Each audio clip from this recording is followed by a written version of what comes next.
আসসালামু আলাইকুম। আজকে আমি সভাপতি নিয়ে আলোচনা করব। একজন সভাপতির কাজ কী কী। প্রথমে আমি শুরু করব মসজিদের সভাপতি নিয়ে। আমাদের গ্রাম অঞ্চল কিংবা ঢাকা শহরে বেশিরভাগ মসজিদের সভাপতি রাখা উচিত 5 ওয়াক্ত নামাজি ব্যক্তি, ইমানদার ব্যক্তি, পরহেজগার ব্যক্তি, পরোপকারী ব্যক্তি, সুন্নতি দাঁড়িয়ে আছে, মানুষকে সম্মান শ্রদ্ধা করে, ভালোবাসে, মানবতার ফেরিওয়ালা, সবার সাথে ভালো সম্পর্ক, গরিব দুঃখী মানুষদেরকে দেখে। 5 ওয়াক্ত নামাজ তো ওটা বাধ্যতামূলক। এরকম ব্যক্তিকে সভাপতি বানানো উচিত। সুদ খায় না, ঘুষ খায় না, কোনো অপকর্মের সাথে জড়িত নাই, এরকম সভাপতিকে মসজিদের সভাপতি বানানো উচিত, যোগ্য আর কি। আর এটা গেল মসজিদের সভাপতি। আর একটা হচ্ছে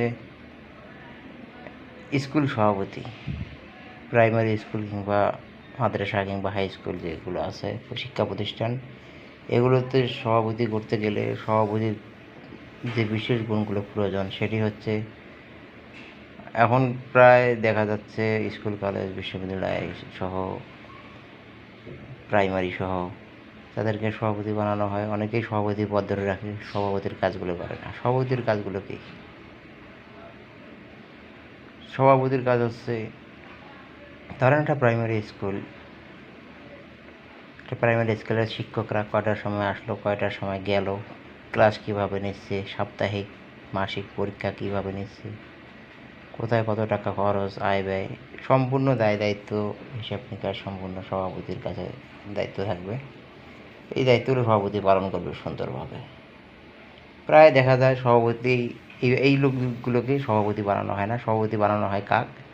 ধরেন হেডমাস্টার আছে, হেডমাস্টার একজন চাচা আছে, চাচাকে বানাইলো সভাপতি। যে কোনো কাম কাজ পার করার জন্য সিগনেচার নিতে কোনো ঝামেলা লাগবে না। আর অন্য কাউকে বা যোগ্য ব্যক্তিকে বানাইলে তো সমস্যা, হিসেব নিকাশে পড়ে যাবে।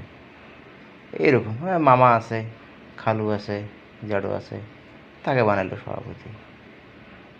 এই সভাপতির কাজ অনেক, বিস্তারিত বললে সময় লাগবে না। এটা হচ্ছে স্কুল, প্রাইমারি স্কুল কিংবা হাই স্কুলের সভাপতির কাজ। সভাপতির নিজ দিয়ে আবার কমিটি থাকে, কয়েকজন বিশিষ্ট 2-4 জন করে কমিটি থাকে। কমিটিটাও তদারকি করে, সভাপতির নির্দেশ মোতাবেক কাজকাম করে।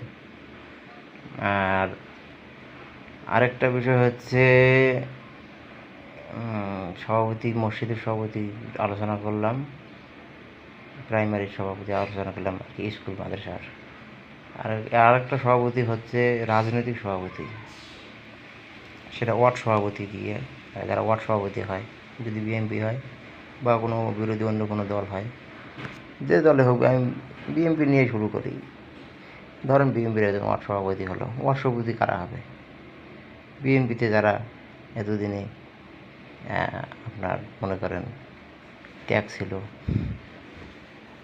দলের প্রতি ভালোবাসা ছিল, জনগণের প্রতি বিশ্বাস ভালোবাসা অর্জন করছিল, তারাই বিএনপিতে সভাপতি থাকবে, ওয়ার্ড সভাপতি। এবং দলের 2 দিনে যারা ছিল, সেটা বিএনপি হোক, জামাত শিবির হোক কিংবা অন্য কোনো সভাপতি হোক, সভাপতির ত্যাগ থাকবে অনেক। এবং ইউনিয়ন ভিত্তিক যত অনুদান আসবে, সেই অনুদানগুলো ওয়ার্ড সভাপতির কাছে চলে আসবে। ওয়ার্ড সভাপতি উনি হিসাব করবেন যে আমার, ধরেন একটা রাজনৈতিক দলের কথা বলি, আমার রাজনৈতিক দলের কর্মীরা কারা কারা দল করে, তাদেরকে দিল হিসাব করে। ধরেন একটা ওয়ার্ডের মধ্যে 4000 সদস্য আছে, 4000 সদস্য, 4000 ভোট আছে, কিন্তু 4000 ভোটের মধ্যে পরিবার আছে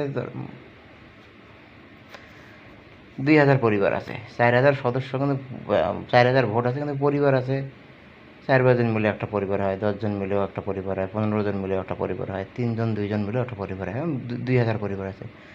নাম আসছে মনে করেন 200 নাম আসছে একটা ওয়ার্ডে, তাই 200 ওয়ার্ডে তো 2000 পরিবারকে দেওয়া সম্ভব না।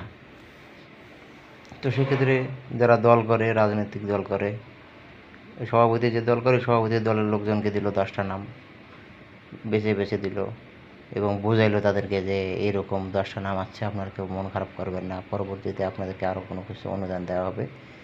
এই 10টা নাম আমরা লটারির মাধ্যমে কিংবা আমি নিজেই দিতেছি, পরবর্তীতে দেওয়া হবে মন খারাপ। তাহলে তারা মন খারাপ করলো না, সভাপতিও ঠিক থাকলো, এলাকাবাসী ঠিক থাকলো। আর 90টি নাম থাকবে, হ্যাঁ 90টির নাম পুরো গ্রামবাসী, কোনো দল মত বুঝি না। এখন ওয়ার্ডের যতগুলো সদস্য আছে তাদেরকে খুঁজে খুঁজে বের করে দিল, যারা অসহায় হতদরিদ্র আছে তাদেরকে অনুদান দিল 90টা। এরকম করে দিলে দেখবেন জনপ্রিয়তা আপনার বৃদ্ধি পাবে। আর আজকে ওয়ার্ড সভাপতি থেকে সামনে ইউনিয়ন সভাপতি হওয়ার সুযোগ থাকবে। এই হচ্ছে সভাপতির কাজ। সভাপতি দিক নির্দেশনা দেবে, ভালো কিছু করবে। আর এখন যে সভাপতি দেখা যায়, যদি কোনো অনুদান আসে সে আগে পকেটে ঢুকায়, পকেটে ঢুকানোর পর তারপর দেখে কার কাছ থেকে কত টাকা নেওয়া যাবে, কত টাকা খাওয়া যাবে, তারপর আমার কোন ভাই ভাতি যে ভাগ্নে আছে তাদেরকে দেওয়া লাগবে। আর আমি যে দল করি, আমার দলের কর্মী যারা আছে তাদেরকেও দেবে না, সাধারণ জনগণ তো দূরের কথা, তার নিজস্ব লোকদেরকে দিবে। এরকম অহরহ ঘটনা আছে আমাদের এলাকার মধ্যে আছে। এই হচ্ছে ওয়ার্ড সভাপতির কাজ। এখন ইউনিয়ন সভাপতি, যে কোনো রাজনৈতিক দল হোক, ইউনিয়ন সভাপতির কাজ কি? ধরেন একটা ইউনিয়নে 9টা ওয়ার্ড আছে, 9টা ওয়ার্ডে 9টা সভাপতি, 9টা সভাপতিকে ডাক দিবে, দিয়ে একটা গোল টেবিল বৈঠক করবে যে আমার এতগুলো অনুদান আসছে, এই অনুদানগুলো আপনাদেরকে ভাগ ভাগ করে দেওয়া হলো, আপনারা সুন্দরভাবে দেবেন, যদি কোনো ত্রুটি পাই আপনাদের বিরুদ্ধে আইনানুগ ব্যবস্থা নেওয়া হবে, প্রশাসনিক ব্যবস্থা। তাহলে এইভাবে সুন্দর অনুদানগুলো দিলে সবাই সুন্দরভাবে বন্টন করে পাবে, কারো মাঝে কোনো হিংসা ভেদাভেদ সৃষ্টি হবে না। তো এরকম করে না দিয়ে দেখা যায় একজন দলীয় রাজনৈতিক সভাপতি ভীমবাবু হ্যাঁ মোষের মধ্যে নারিকেল তেল, সরষের তেল, মধু, কালোজিরে মেখে বেমায় থাকা, আমি তো সভাপতি হয়েছি, আমাকে ছাড়া কে অনুদান দেবে? ঠিক আছে ভাই, অনুদান তোমার কাছে আছে, তুমি সবাইকে দিয়ে দাও। পরে কয়েকদিন পর দেখবে তোমার সভাপতি পদও নাই, তোমার ইউনিয়ন পদও নাই, তোমার জনপ্রিয়তাও নাই, তুমি হেরে যাবা। বোঝো নাই? ওই যে জনগণকে উল্টা পায়ে বাজ দিছ, এই কারণে হেরে যাবা। ইতিহাস সাক্ষী আছে, পৃথিবীতে কেউ সরে শাসন করে টিকে থাকতে পারে নাই, ভবিষ্যতেও কেউ পারবে না। সেটা আদিকাল থেকে শুরু হয়েছে, নমরুদ ফ্রাউন থেকে শেষ পর্যন্ত মির্জাফর, এবং শেষ পর্যন্ত একটা সবচেয়ে গণহত্যা করেছিল এক ব্যক্তি, নামটা মনে আসতেছে না, আচ্ছা তাই করে বাদ। এখন সর্বশেষ যেটা হাসিনা কিন্তু মানুষের মনের ভিতরে হিংসা, প্রতিহিংসা, ভয় যে ঢুকে দিয়ে কিন্তু জোর জুলুম করে কিন্তু হাসিনা টিকতে পারেনি। ঠিক এইভাবে যদি আমরা কেউ কোনো রাজনৈতিক দল কিংবা কোনো ক্ষমতার দাপট দেখাই, আমরাও টিকতে পারবো না। আমাদেরকে টিকে থাকতে হলে মানবিকতা থাকতে হবে, সবার সাথে ভালো ব্যবহার করতে হবে, রাজনৈতিক দাপট দেখানো যাবে না। যারা অন্যায় করবে, দুর্নীতি করবে, সেটা আমাদের নিজ দলের হোক কিংবা বিরোধী দলীয় হোক কিংবা সাধারণ জনগণের মধ্যে হোক, সে আইনের মাধ্যমে ব্যবস্থা নিতে হবে। যদি এরকম করা না হয় তাহলে তো হাসিনার মতো আমাদেরকেও পালাতে হবে। তো যাই হোক, এসব কথা।